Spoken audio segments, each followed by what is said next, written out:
All right. Well, Mark, thanks for joining me on the podcast today. Really appreciate your time. No, thanks for having me. Of course.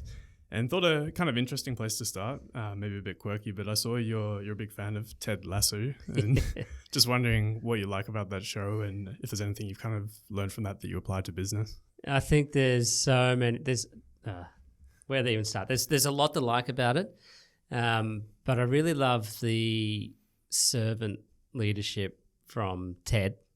I love the fact that he's building his whole team up, and you only see that play out. So massive spoilers for anyone that hasn't seen it, but you only see that play out throughout all of the seasons.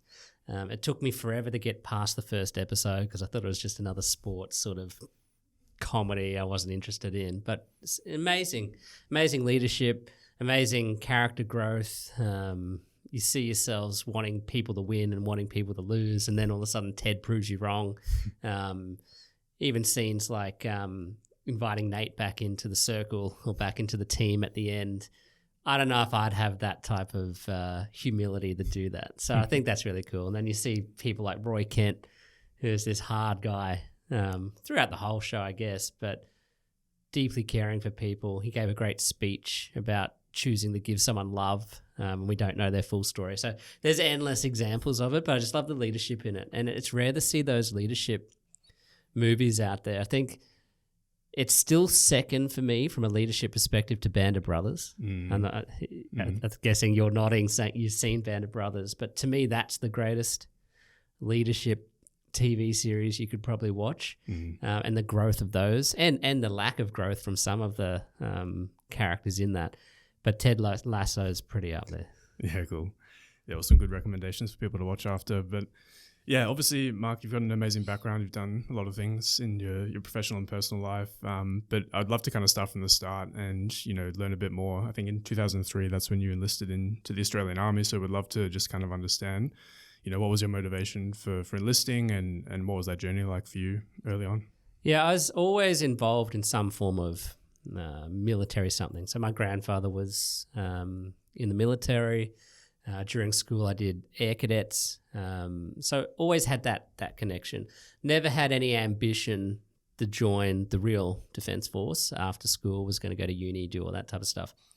But my brother did. And he was about 18 months, 2 years younger than me.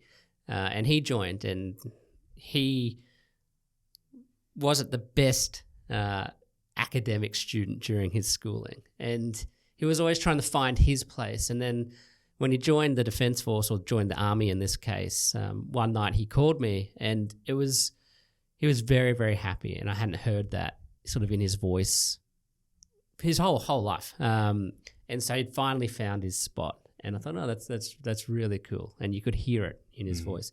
Anyway, he completed all his training and eventually left Kapuka, left his basic training, got posted to Brisbane, and he passed away in a car crash. He was killed in a car crash. And so really my motivation for joining the Army was, well, I'll just finish what my brother started. It's one of those weird ones. I sort of don't owe him anything, but I owe it to him to finish off what his dream was. And in that case, it was the Army. Lucky for me, it wasn't anything new. Like I was much fitter than I am now.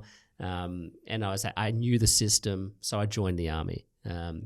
Joined as my brother was a combat engineer. I joined artillery. So combat arms role, young guy, really amazing lifestyle if you're single. Just hang out with your mates all day. It's like being back at school, and you live with your mates. So it's a bit like, I guess, uni or college experience. Neither of those experiences I've had. But you hang out with your mates, you live and work with your mates, you go train with your mates, you go off and fight with your mates, you do your things. And it's a really cool experience. Lots of lessons learned. None of those lessons would I think are amazing in the middle of learning those lessons. So I've told this story a couple of times, but we would go to, and the name, I forget the name. It's a jungle warfare training up in North Queensland. And you've got this thick bush, not a few shrubs, like so thick you can't walk through it. And there's this vine that would hang from the trees, and its nickname was Wait a While, because if you got tangled up in it, all you had to do was wait a while until someone came and helped you. You couldn't get out. Anyway, so you do this type of training in the mud. It's wet. It's North Queensland. It's always got a cyclone or something happening. And so you'd be crawling through the mud on your stomach, hands and knees, and you'd have a drill sergeant walking next to you, setting the pace, telling you to hurry up and go faster. But never at that point do you think, nah, stuff this. I'm getting up. I'm walking out. I'm going home. Like that option to quit it's not even an option, which is really weird looking back on it, because now in this world, if I don't want to do something, I don't do it. That's it. If I don't want to go get up, I won't get up. Whereas in the army, maybe I was just too young and naive and hadn't experienced that choice. Is you get up, you do what you need to do. Sometimes you enjoy getting up and going to PT. Other days you can't be stuffed, but you still do it. And for me, that was always the discipline. You're doing things that you don't want to do and you still do it. You don't have to enjoy it, but you still do it. And you always feel amazing afterwards. Always. There's been so many PT sessions I would go to and just dread it. Like you'd be running up a hill. You just hate it. But you did it with your mates. And there was usually someone else feeling far worse than you, which gave you a bit of hope. And you got it done. And at the end of it, after you've had breakfast and your day's going on, you feel good. And that's just discipline. So that would be one of the biggest lessons I learned, one of the greatest takeaways. But I did not learn that when I was in defense. And last story, but I remember turning up to my unit and my sergeants and bombardiers, because I was in artillery, but corporal equivalents, would say, these are going to be the best days of your life. There's people out in the civilian world that pay to do this type of boot camps and PT in the morning. And you're thinking, just stop talking nonsense to me. I'm here for another 4 years. I don't have a choice. You don't need to sell me. But when I got out, and it was probably another 10 years after I got out, you think, you see it. Like you get paid to hang out with your mates and you get paid to do a really serious job, but you also get paid to do a lot of fun things. And I think everyone should serve. I'm a big advocate for almost compulsory of some description, do a gap year once you finish uni, get that discipline training or that resilience training that you will not get anywhere else on the planet outside the Defence Force. Yeah. So it's such incredible lessons, and just for young people, just to learn how to have that discipline and have that resilience and just not end up being soft. And I've spoken to a friend who lives in Singapore where they have compulsory service, and again, at the time, he didn't really necessarily enjoy it, but looking back, he's like, I'm so glad that I did that, because again, just like hanging out with mates, developing like that brotherhood, like getting resilience and just learning all these like key life lessons, which help me so much now. So I really, really can see that and tend to agree with you there. Yeah, the military does so many great things in terms of training, how they train you, how they lead and teach you leadership. There's not many places, and you see it a lot in the business world, where you promote people they've never done that job. They've never led people. They don't know how to lead people. They're looking for some form of training. But in the business world, you've done a good job. You've hit your targets. Cool. Now you can be a manager of a sales team, but you have no idea how to lead. And you see it more as you go higher and higher. Okay, well, now you're an executive. What's that mean? Or what is the expectation? And there's always going to be that top tier group of people that just get the job done and naturally know what to do. But the majority aren't that. And the majority need some form of training, where the military does it the opposite. Hey, Mark, we're thinking about putting you on a promotion course. These are the things we'd like to see over the course of 12 months, not 2 seconds. Like I think the expectation of promotion these days is I want to be CEO next week.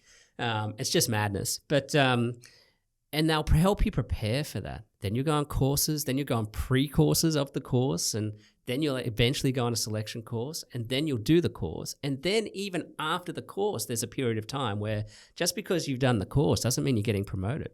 We still want to see you put these skills in place. We still want to see you lead without giving you the rank on your shoulder or on your chest, wherever it's worn these days. I think they do that really, really well. And I think there's a period of time before you're not even thought about being promoted, and that's fine. Like no one's expecting to be a general in a week. Yet you come out into civilian world and there's a real expectation that, well, I started off as junior at 6 months, so I should be a senior now. Okay. Why? And no one has an answer. Okay, well, I'll quit and go somewhere that's going to give me that title. Okay. But you still haven't learnt what you need to learn, and you're just going to set your future team up that you're meant to be leading as a senior for failure. So it's interesting to watch that, but that's my rant. I think there's a lot of leadership lessons and things they do well. I think the patience element or the entitlement, we were speaking before the podcast about entitlement, but there's an expectation that I am going to be this within this time frame. And ambition's awesome, but it's just like, why? Yeah. Like you said, like what are the steps you're taking to actually do that? Yeah. What have you done? Yeah. So yeah, I get a lot of trouble for saying that. But for me, it's why? It makes sense. Yeah. No, 100%. I really do agree. And I think, again, you just have to show up every day and, again, doing those things that you don't necessarily want to do in the moment, but just doing the things that you're supposed to do and just doing that every day. And that slowly kind of moves you towards your target, and then you earn it and you can actually execute properly when you have the title. So yeah, 100%. Makes a lot of sense. So I guess I'd love to understand, obviously, your previous company before what you're doing today with Kismet was Xplor Education, and we'd love to just kind of understand the story of that. So I believe 2010 is when you kind of left the army to work in your mother's childcare center. So maybe you could just walk me through the journey of how you sort of left the army and how Xplor came about. Well, so 2010, I was in Albury Wodonga. I call it Wodonga, but Albury Wodonga. And I was at it's a recruit school. It trains all the trades that exist in the army. So you have a lot of mechanics and things like that, and they do their course. And I was in psychology, so I would do like suicide awareness training and that type of work, making sure new recruits, because it is a shock to the system. There's no doubt about it. It's very, very different, but you'd support them through that process.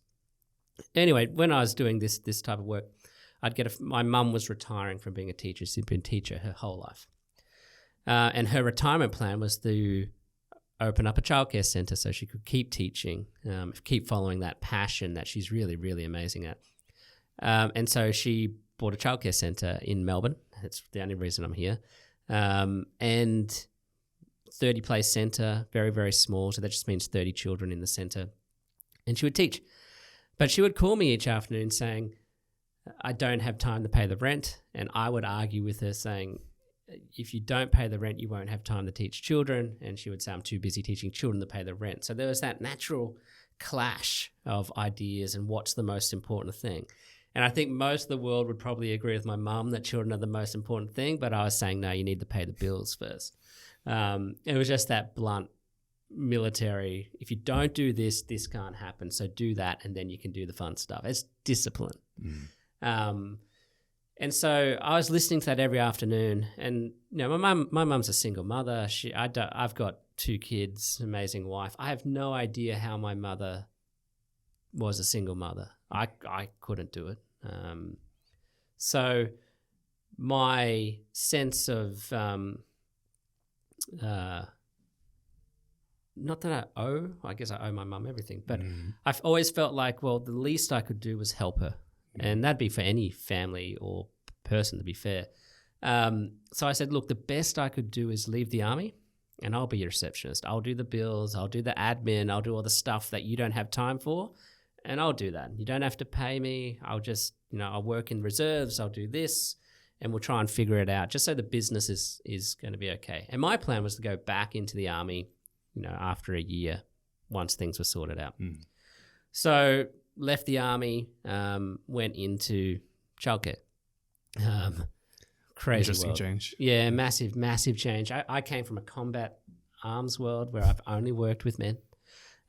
Back in that day, it was only males in combat arm roles. And then into a sector where it's majority female. And so it's complete change, and into the civilian world. So I've come from leadership in a very different sense compared to civilian leadership. And I think the first encounter I had that was there's some rubbish on the floor, and I was talking to a parent, and I just asked one of the educators, hey, do you mind just quickly picking up that piece of rubbish? And they said, why? I'm going, here we go. So I'd never experienced that before, because usually it's yes and off they go. For something as simple as that, doesn't make sense to me. But quickly realized there's a lot of regulation and administration that sits in education. And not being from education, I think I just came in with the mind of, well, why? This doesn't make sense. I don't understand it. So please, why are we doing this? Why are we writing 1,000 Post-it notes on the wall? Why are parents having to manually sign in on a piece of paper at the time they attended? Why do we have that when it's so easily manipulated? You can write anything on that piece of paper. How would you know? So there's these types of questions that no one had an answer for. Oh, because the regulation says that. And so you go read the regulation and it doesn't say that. It doesn't say you have to use pen and paper to track attendance. It doesn't say that. Yet there was this mindset that you had to. And so there was all these conflicting statements being made, and quickly realized a lot of it was for this job justification. I need to be sitting in the office. This is my role. This is what I do. Where you could be sitting in the office, getting to know families, supporting them as they come through, helping them find new ways to interact with the centre. That would be a better use of time, in my opinion, than making sure someone signs a piece of paper. Mm-hmm. So I made the grand statement of surely technology, or surely there's a platform out there that could do this. And there wasn't. Approached an app developer. He quoted me $5,000.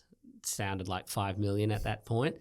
Looking back, I wish I took it, but couldn't afford it. So started figuring out how to build websites and do that type of stuff myself, and wrote the first iteration of Xplor that automated the sign in and sign out on a piece of paper. Mm-hmm. And the government wasn't happy, but nor did they have anything to say, you can't do that, because that's not what the regulation said. And I remember sitting down many times with people from the Department of Education, and they're saying, no, you can't do that. So where does it say I can't? And so they'd pull out the big, massive folder, and they'd flip through it, and they'd start frowning. And they'd say, no, that's just not best practice. Okay, cool. But it's not regulation, is it? So your opinion is not best practice, so be it. And so we'd implement all of this technology, the solve admin, for the sole point that I've never met an educator or anyone, which is Kismet related to, a nurse, a doctor, that studies 4 or 5 years longer to sit behind a desk and do admin. They do it because they want to serve, they want to help, they want to be on the floor doing what they've learnt, and they're the best qualified people. But for some reason, education's weird, where they do all this study and we promote them to a desk where they're doing all this work. We should promote them to be with the children or with the people because they've got the best skill set. So the goal of Xplor was always to make sure technology supported teachers or educators. We never built technology for children, but our thought process was by automating administration, teachers and parents could focus on learning. And they're the people that are ultimately responsible, not technology. Technology needs to take all the noise and get out of the way so the family and the educators can work together and build great kids. So that was how we approached it. That's what we set off to do. And it turned out my very small problem over the years, we built more and more childcare centre, turned out to be everyone's problem. Mm-hmm. And so more people wanted digital attendance, more people wanted time with the children, more people. So this best practice concept turned out to be best practice. Mm-hmm. And it was because someone just asked why. Not in a, I'm going to prove you wrong sense. Just tell me and help me understand.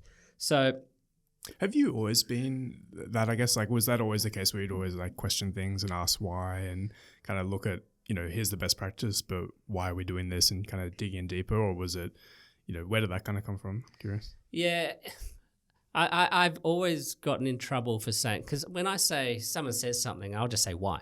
And it's not an assault on your idea or something. I need to phrase it better. Can you explain that? Because I just don't understand and I'd like to know more. But I'm not the smartest person. I'll just say why. And a lot of the time people don't have any explanation for why they believe something or why they do something that way. And I don't know if it's been a thing forever. I'd have to ask my mum. But I genuinely want to learn. And I couldn't care less if my opinion is this today and it's wrong. I'll change it. I'm not, okay, I'm wrong. I believe you. You had a good argument. Yeah, actually, I like that idea. And yeah, let's go do some research and let's figure it out. And yeah, cool, that stacks up. I think the challenge you've got today is it's so polarizing. If you believe something that someone disagrees with, you're wrong, you're evil, you'll get labeled whatever label you want to be labeled. And there's no conversation. It's just, this is the way, or you're not on my side. It's this, and we've lost that sort of middle ground to hear the arguments and, heaven forbid, change our opinion. People get really sad. Oh, you said this. Yeah, I did say that. But now I don't believe that. I was wrong. Yeah. I'm wrong. I believe this. I actually believe what you believe now. Yeah. It's that whole idea of having strong opinions loosely held. Yeah. And I do believe that's a great way to live. But again, people see like changing your mind as a bit of a weakness these days, which or apologizing really or talking about things that, like back to Ted Lasso, like mental health and saying sorry, or you got it wrong, or okay, so be it. Yeah. So I don't understand that, because we want more human leaders and politicians and things, but we're not letting them do that. There's no forgiveness. So it's interesting. Yeah, it's super interesting. And so, yeah, I guess what happened next with Xplor, what was that kind of journey like? So you started sort of putting together learning code yourself and putting together something. How did it kind of grow from there? So eventually in 2016, sold the childcare centres. We had 3. And even in the childcare, the physical buildings were doing different things. So we had a 200-place childcare centre, which was the biggest. No one had done that. And everyone said 200 places, too big, can't be done. And then we also did that in a high-rise building. Again, moving 200 children up and down lifts and can't be done. Well, it's done. And it's pretty common now. Then we did this thing in Melbourne where you have indoor playgrounds, not just outside, because the majority of the time in Melbourne it's wet, it's cold, you can't go outside. And yes, there's an argument, kids need to get cold and wet for sure, but you have that argument with a parent every afternoon. So there's got to be a balance. And so we sold the childcare centres, and just before I sold the centres, I got an email from a VC, AirTree. I didn't know what a VC was at that point. And they sent this email saying, love what you're doing, would really love to meet, get to know you, understand the business. And my response, I just thought it was spam, said, go away. And then Daniel Petrie responded saying, I don't think you know who I am. Here's my background. I said, okay, sorry. And I said, if you're super keen, come on down. And this was just before Christmas. So he said, look, I'm going to stop cooking for my family. I'll come to Melbourne. I said, all right, let's chat. And then I think we really, really hit it off from that day. And so AirTree eventually invested by about June of that year. And off we went. And I think one of the biggest gaps that, maybe people do know this, but for me, I didn't, was when you're taking on seed or any type of money, the company gets valued. So it might be 10x, might be 20x, pick a number, it starts getting valued. The founder needs to scale at the same speed as the company is getting valued, I think is probably the biggest lesson I learned. So that's how you get overtaken if you're not scaling as fast as your company. From a leadership perspective, from building culture, from building great teams, from having board meetings to presenting different types of numbers, to understanding the business in a deeper detail, picking the right people to support you. You have to be scaling that fast as well. I think that was one of the biggest lessons that I learned, because you get all lost and excited by, we've got VCs, that's awesome, and that's a hard step, so it's worth celebrating. We got this valuation, which can be a bit ego boosting, but now you got to get to work. And there's a lot to work on, not just the product. You got to work on yourself, you got to build, you got to figure out the media, you got to do a lot of things. So they came on in 2016 and we started scaling the business, and I had no idea what the tech world was, no idea what VCs were, no idea what a SaaS model was, or this, or CAC, or any of the magical terms that get thrown around. And so I had to learn all of that. And then... Just on that, Mark, how did you actually approach that? Because again, going from not even knowing what a VC was and getting them called, reaching out to you, to then raising that round and sort of going down that whole path, like that's very much just drinking from a fire hose. Yeah, so how did you kind of approach that? I mean, I was very fortunate, and I don't call myself a good leader, but I was fortunate to have that leadership background. And it is just, and it's not just, it's probably the most key thing, but it is leadership. You don't have to know everything as the leader, and you can learn a lot from all the people that you bring around you, sitting in meetings, understanding the terminology, not having the ego that you can't, oh, what's CAC? I'll Google that. Oh, yeah, now I know. Or what's a VC? I'll Google that. Cool, now I know. It's more that hunger to learn over ego.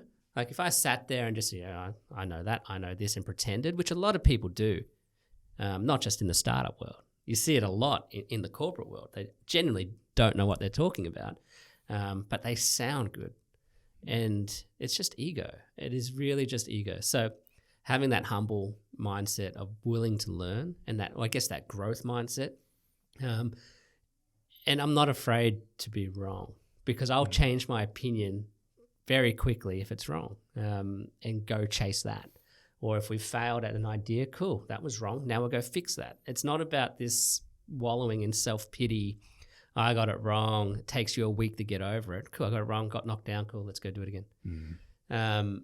So it's more that humble attitude. I think that answers your question. Yeah, super interesting. Yeah, it's crazy because, again, it seems a lot of people just don't have that humility, like you said, and they just want to either appear like they know what they're talking about, or don't have the humility to kind of ask or just look into things. And so, yeah, I do believe it's almost like a superpower in a way, being able to have that attitude towards things. So. Yeah, ego is fascinating to watch, because it's never like, we've all got ego. It's not like we don't have ego; it's there. But do you have the enough emotional intelligence to grab it, be willing to put your hand up saying, no, I don't understand, can you explain that? And usually you'll find that the other person saying it, he doesn't understand it either. And that's fine as well. But now you know the problem. We've got to figure this out. This is a real problem. We don't know how we're going to solve this. Let's not pretend. And one of the things I say to my team all the time now is just say you don't know. Like, we've got an idea. We've got a theory on the funnel. It might work. It might not work. Let's not pretend that it's going to work. So in the meeting, this is working. No. We don't know if it's working, but we're going to keep trying it and testing it, and we're going to keep an eye on it, and this is the metrics we're tracking, and off we go. Just say you don't know. It's not a problem. Not a lot of people want to say that, though. Yeah. It's interesting.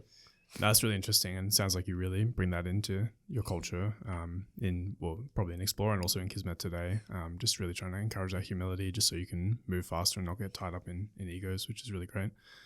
And so, yeah, I guess what happened next with Xplor? So 2019, we were approached by private equity, Advent International, who I've got nothing but good things to say about Advent. But they reached out, and this was the same time that we were looking at, well, how do we get this thing to the US? What's our international expansion look like? We're in the UK. So we're looking at education's a global challenge, has to be solved. How do we do that? And for me, speed has never been speed to be the best or the biggest or anything like that. For me, speed and the frustration I have with not moving fast enough is there's not enough time on the planet that we're given in our lifetime to affect this type of change. So for education, it was to make education great. I could spend 100 years doing that and it could still be better. So we need to hurry up. Where others might look at it and say, well, we've got plenty of time, we'll just chip away at it. Well, let's get as much as we can done now. Let's solve all this discipline stuff. We've got to solve automation of admin. We've got to get rid of paper. We've got to how do we get teachers spending more time with children so they can start learning and getting excited about learning again? So that was the real push. So when we met Advent and the team from there, they had a real plan on how to accelerate that vision for us. Whereas if we did it by ourselves, we wouldn't be able to do it as fast. So we got on well. We met, they were from the UK, so we went there a few times, got to know them, fell in love with the private equity team. And so they acquired Xplor in 2020. So 4 years, or pretty short history, but we were acquired in 2020. And then we merged with TSG, which is a payments company. And then that merged again with another payments company called Clearant, big US company. And then I did a bunch of mergers and acquisitions in my education world with Advent. And we grew very, very, very quickly. And it was an amazing experience working with private equity. I loved it. A lot of people say they don't like it. I loved it.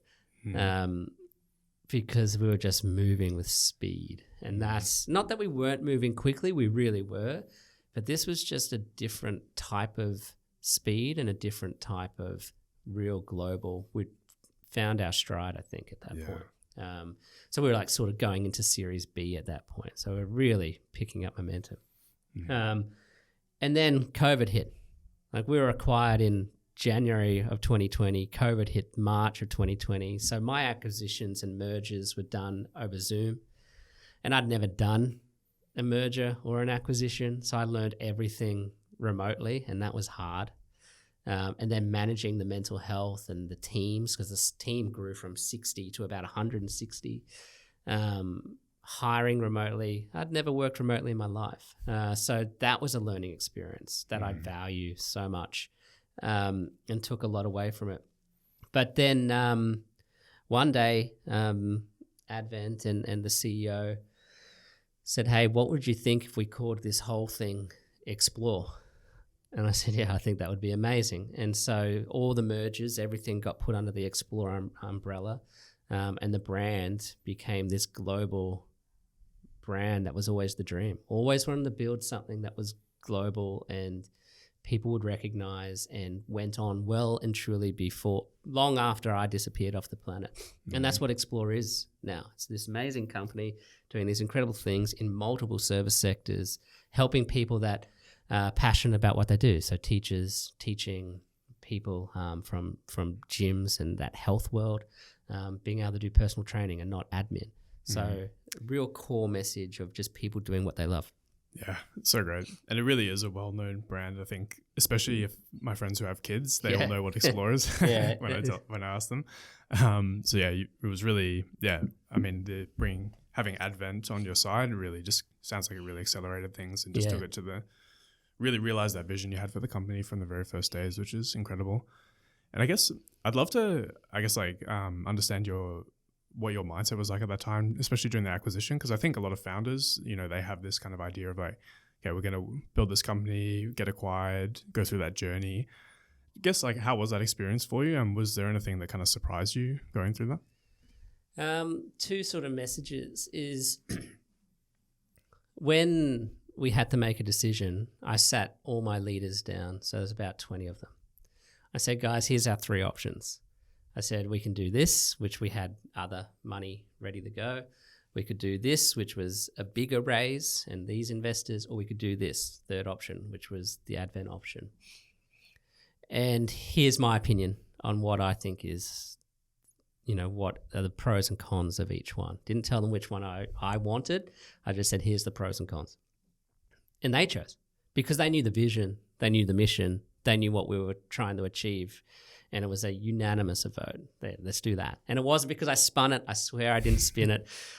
Because there was a part of me thinking, do I do this, to your point about getting acquired and no longer really being the magical founder and going into this new world? But that was just ego.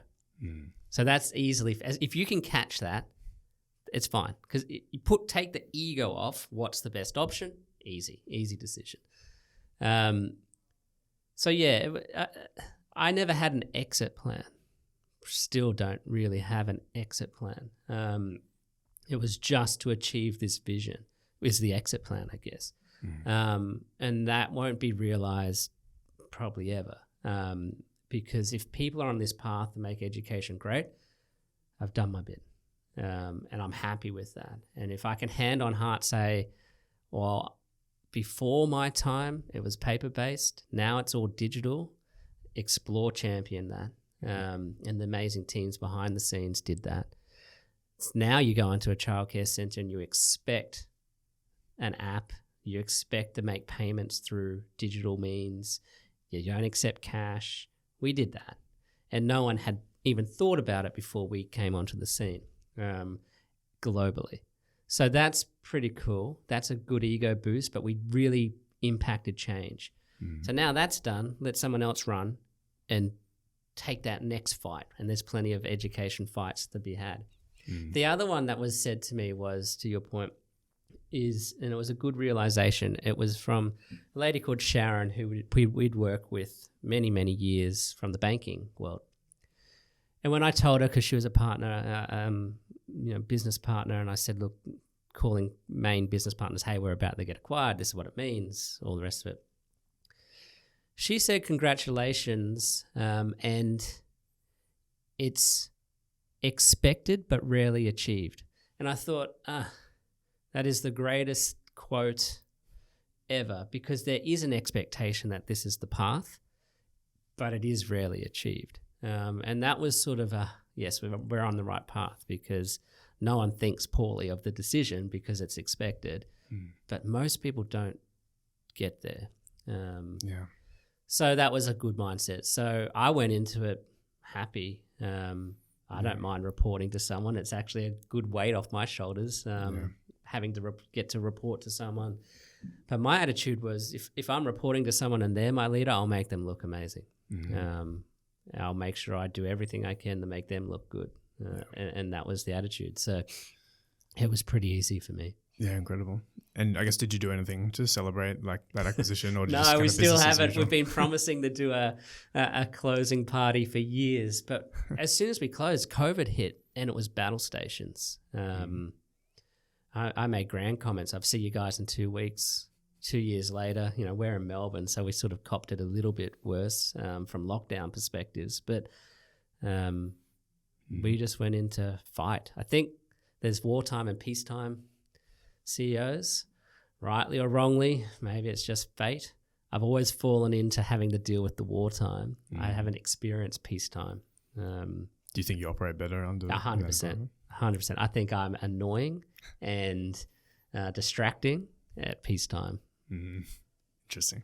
What do you think the main difference in approach is between those two in terms of like your leadership style and operation, or for someone who is a wartime CEO versus a peacetime CEO? What are the main differences? Yeah, I'm biased towards wartime because that happens to be where I think I have my strengths. But I would argue we're always at war. And if you're not thinking like that and you're taking the foot off the pedal, or you're not constantly driving to that next thing, that's incredibly draining for your teams and really hard to maintain. But if you have a really high performing culture and a great culture, and you're only hiring those people that love those types of environments, then it's fine. I think we came a bit unstuck. For myself, is when we started getting bigger and bigger and bigger, we started hiring people that really didn't fit some of those values. And so one of our values was be humble. And you started getting people in with a bit of ego and me attitude. And once you have that, it becomes very disruptive, because people aren't trying to do things for someone else, they're doing it for themselves. But yeah, I would argue you're always at war. You've always got a problem to solve, especially, okay, look, I caveat that. In startups, if you're not at war, teach me, because there's always something on fire. There's always a problem to solve. You have to pick the right 3 things, even though there's 21 of them, and hope those 3 things are accurate. And if they're not, quickly fix it. But every day you walk in and something is burning. It's like an ER room. There's always, like, what's going on? Hopefully not blood and stuff everywhere, but it's a mess. So I think that wartime is definitely suited for pre-seed, seed, Series A, B, and maybe I have to scale into a peacetime once we get past that. But we'll see. We'll see how you go as a peacetime CEO. But that's incredible. And I guess after, I guess you kind of wrapped up things with Xplor. You're obviously working on Kismet now, but I guess how come you didn't want to just kind of retire after that and live out the rest of your days? Thought about it. I bought a farm, bought a tractor. I think I drove the tractor around the property once. Got a phone call that my mother-in-law, her father had passed away, so she was now, her and her siblings were now looking after her mother, and she just got put on the aged care plan. And I shake my head because it's education all over again. You get this PDF, you have no idea how to spend the money, where to spend the money, how to claim once you've spent that money. And you're also talking about an 80-year-old trying to figure this stuff out. No offense to 80-year-olds, but it's a mess. And then the siblings are given this stuff and they're just wanting to help their mum. They can't because they don't understand it. Then there's fighting amongst siblings because one's doing more work than the other. Then you start losing agency between the parent and the child because they lose that relationship because now you're a carer. And so you're not mum and son or mum and daughter anymore. You're a carer, and that's a different relationship. And so you don't get to spend that time with your parents as they age because you're dealing with a mess of a system.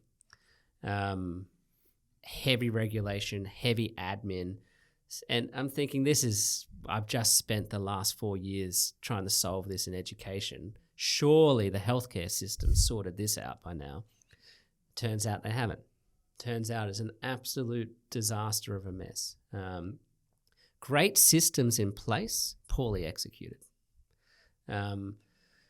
So I thought, well, surely someone made the same statement. Surely this has been done. Surely someone's fixed this.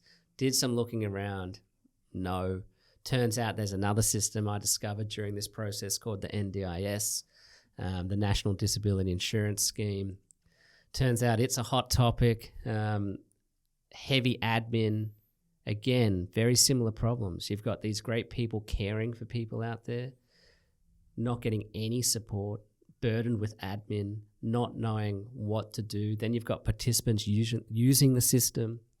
They don't know what to do, all paper-based, just fraud everywhere because wherever there's a lot of money from the government, there's a lot of fraud, same as childcare. So set about solving that problem. And Kismet was formed.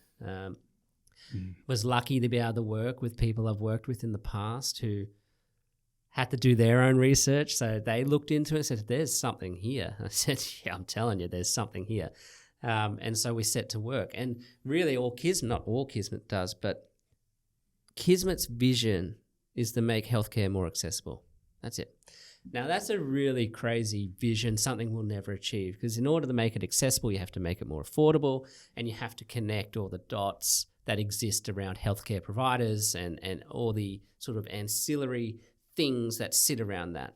So everything from transport to, it's a lot. It's a big, big ecosystem. So when you break it right down, we started with the NDIS. Because we understand the government systems. With childcare, it's very similar. And so we entered that market. And with the NDIS, what we did was make it easy for you to understand your plan. So you upload your insurance plan, your NDIS plan, into the app, and it will automatically tell you what you can spend your money on. And then we take it one step further and we'll automatically book you into providers that have availability, like a speech therapist that you need. We'll automatically then send that invoice to the government once you've completed the system and you have to do nothing. If Kismet didn't exist, that's all paper-based. It takes about 2 months to get paid, and you've got the participant or a support coordinator that doesn't have enough time trying to manage all this nonsense. And Kismet does it instantly. And it's been an incredible success, touch wood. We've got a lot of work to do, but people are really loving it because it's solving that massive problem. So, but that's just for the NDIS, and that's not where we want to be. We want to be global. So if you take that problem and you overlay it with the aging population, which is the fastest ever.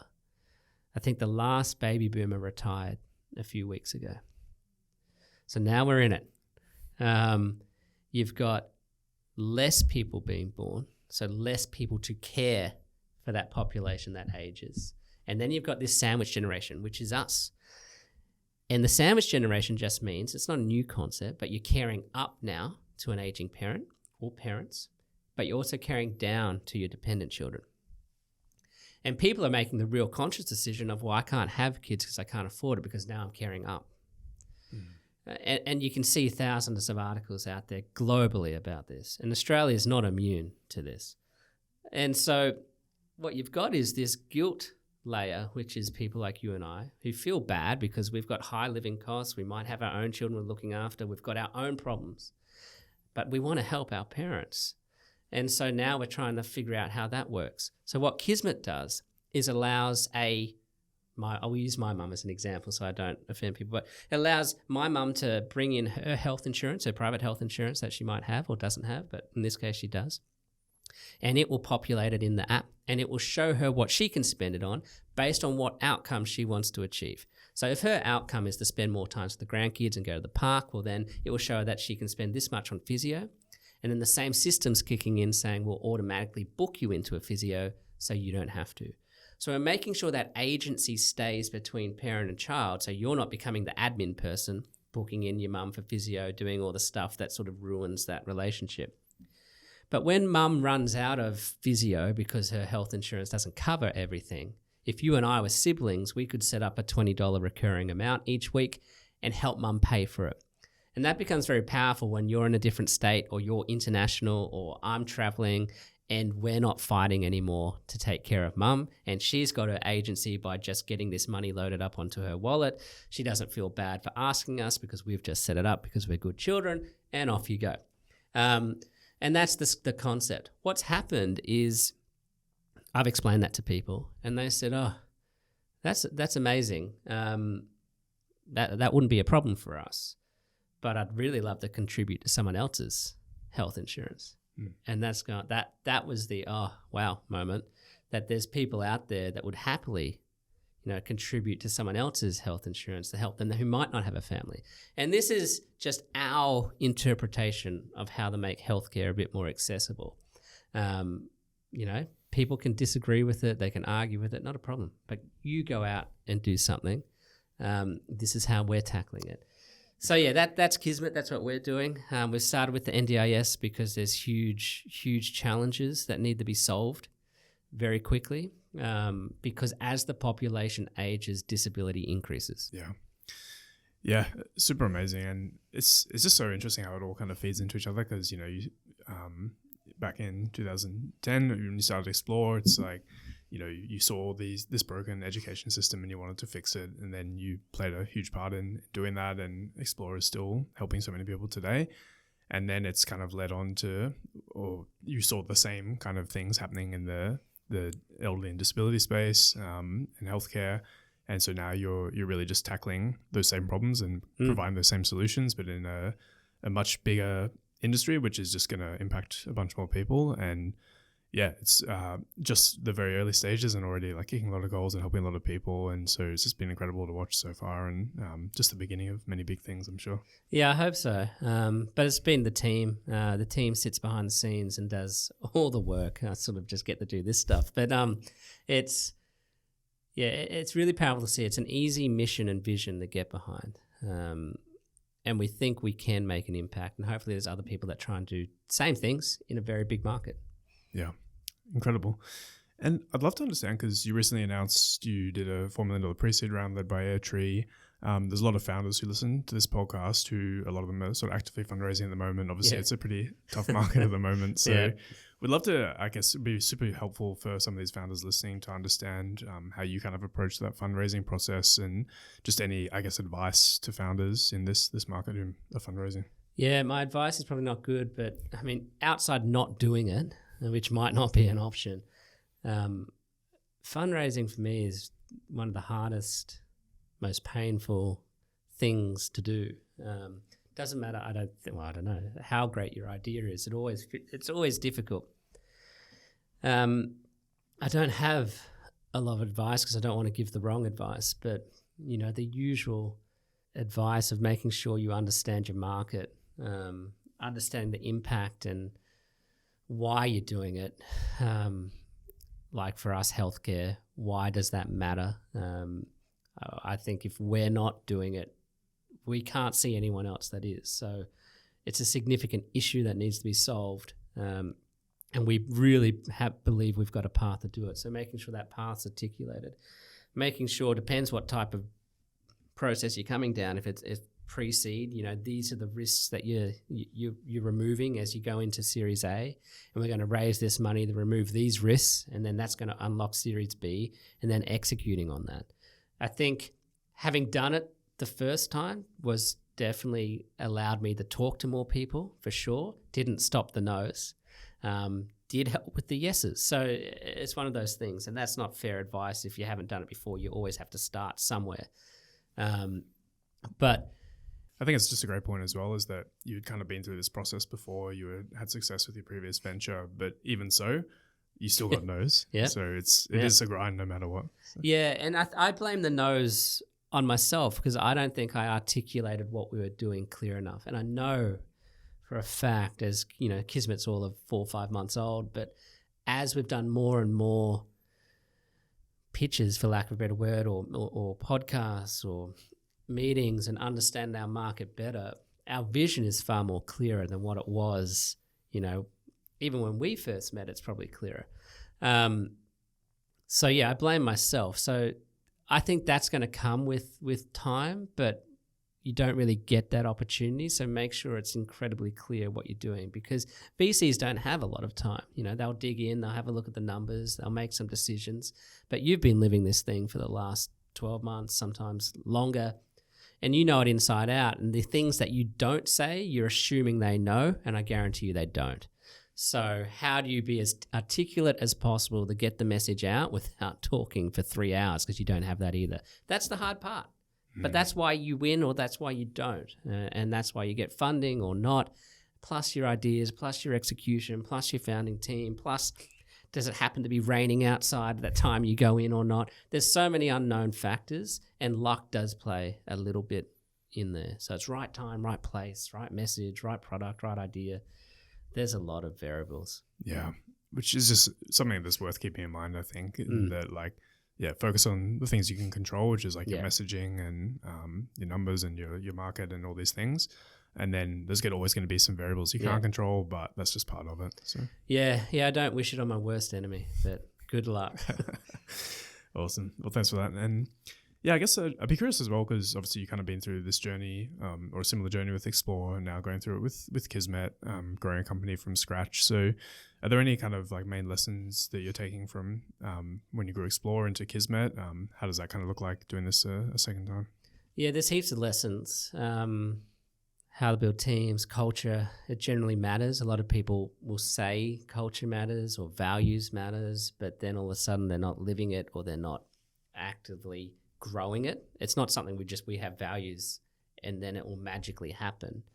There's a lot of work that goes into that. So that's definitely been a head start, because I never believed in it when I first started. I had to learn that the hard way.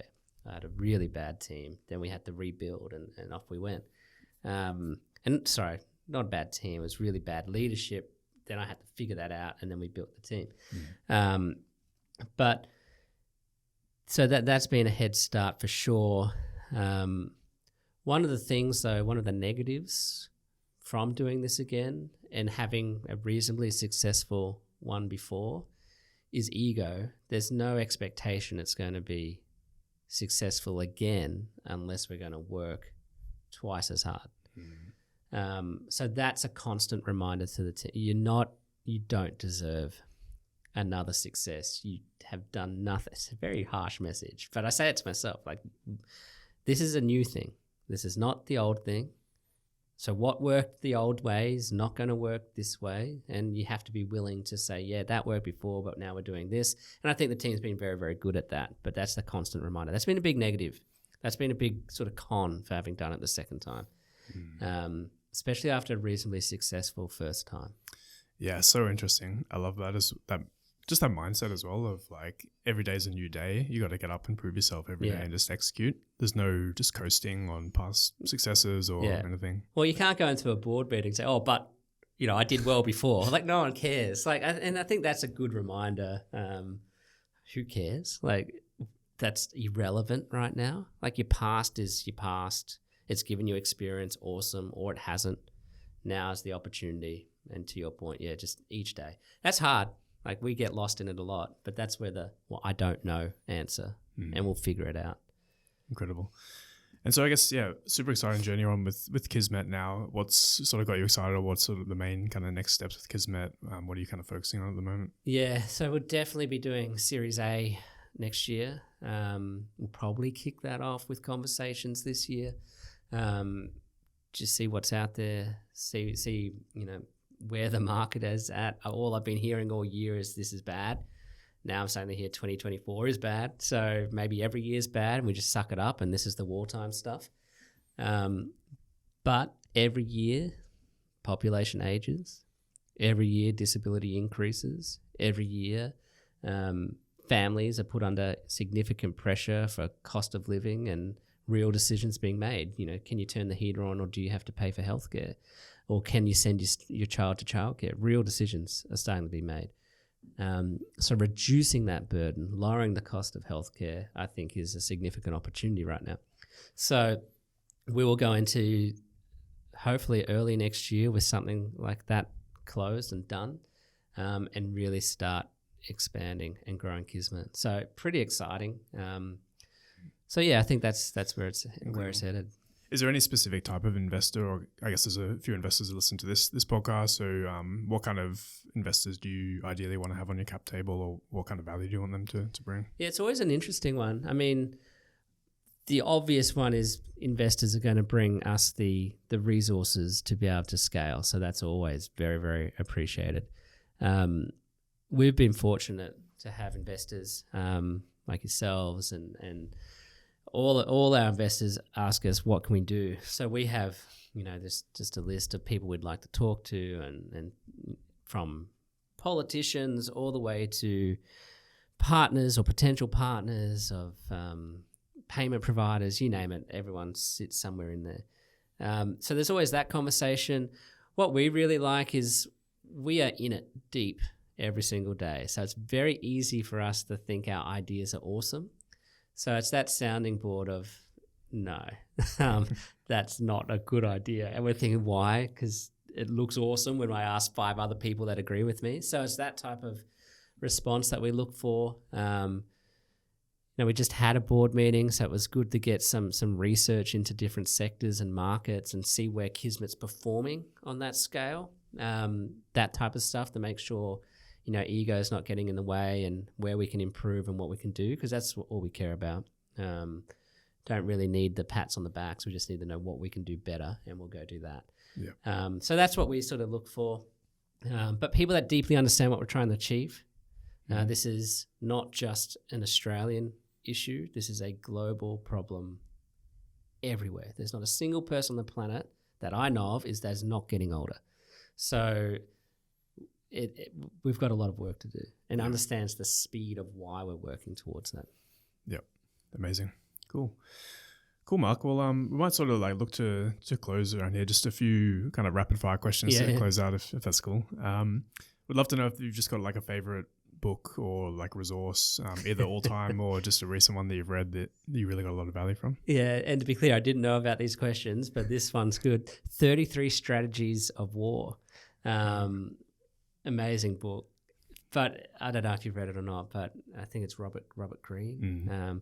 But he relates sort of war principles into business principles and life, and he's got other ones, seduction and mastery and all these other ones. But I do like the 33 Strategies. Yeah, awesome. I've loved Mastery. That's one of my all-time top books. I haven't actually read the 33 Strategies. I reckon it's better. Yeah. I reckon it's better. Okay, Mastery is good, but strategy is really good. I've got a bias though towards it. Yeah, it very much suits your personality, I feel like. Yeah. Awesome. I guess be curious as well, because you got two young kids now. Any quick parenting advice? Or? None. I dare not give advice. I'm trying to figure it out. But I am trying to teach my daughter. My son's 1.5, so he's learning it a different way. But my daughter's 6. About discipline, and she's getting into it now, so it's good. Awesome. Is it true as well you live on a property with some of your extended family? So my brother and his partner, we finished their place. We're in the process of building mum's place.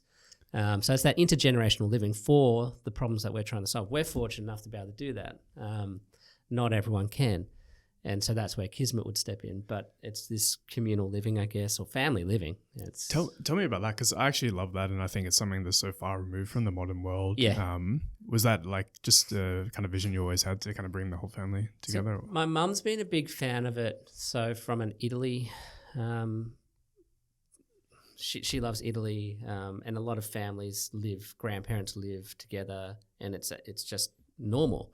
Australia's not.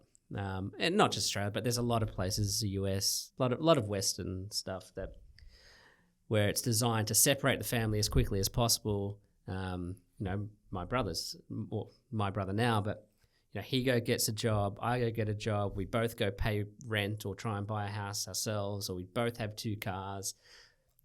Why don't we just live together, pool whatever resources? So we share a car. If there's cars in the driveway, if you want a car, go take a car. Just look after it, clean it. It's just this, I don't know, to me it's quite normal. There's challenges with it for sure, and we're new to it, so we don't have it mastered. And most people listening to this probably think, this is not a new concept. And it's not. But we had that opportunity to do it. Absolutely love it. My mum gets to pick up the kids from school, which she would never have had the opportunity to do. The kids go wandering over to their uncle's house and go hang out. My brother's 13 years younger than me, so there is he's 26, 27, and they love hanging out with him. Even on the property, he can go do the back paddocks, I can do the front, and time is halved. And so you get to go spend that time with your family. So there's so many benefits. Families have to figure out how to live with each other, but they probably should be doing that anyway. And then as my mum ages, there's 2 of us there to take care. When I travel, I know, my brother's there to be able to do drop-offs. And it's just that, makes sense. Makes sense. It sounds incredible. So would love to see how you get on with that. I'll keep you updated. Cool. I guess to close out, Mark, is there anything I haven't asked you, or just anything you really want to make sure you pass on to the audience about Kismet, or any asks of the audience? Anything you want to share? I'm always happy to talk to people or answer any questions if people want to reach out directly.